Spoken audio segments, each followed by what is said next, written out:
Hello everyone. Today we will discuss about how to download a sequence from NCBI.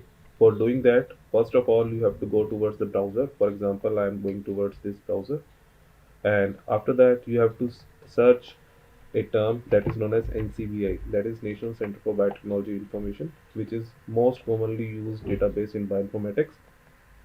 So when you go towards this database, then you have to go or you have to select a option that is known as nucleotide sequence.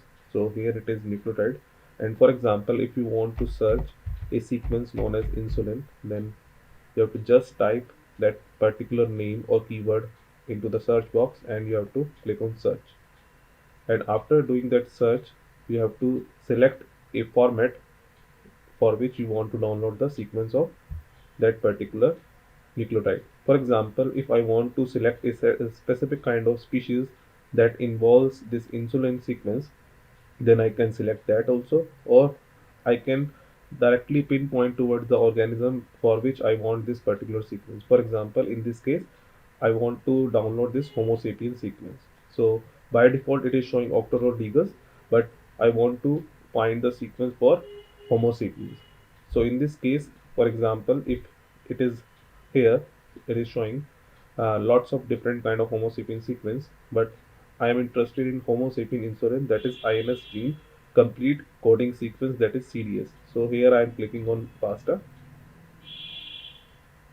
and after doing that I have to go towards this send to option and select a file and click on this FASTA file.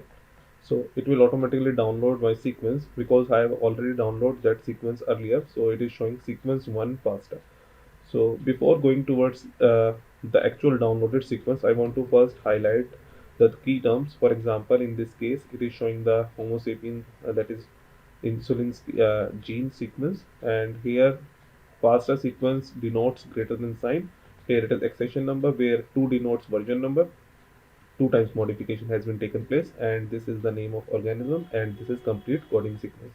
So as I already told you that I have already downloaded this sequence, so if I'm clicking on this, I am selecting bird bed. So by doing that thing, I will get this sequence, and by using that sequence I can do further analysis in bioinformatics. Thank you.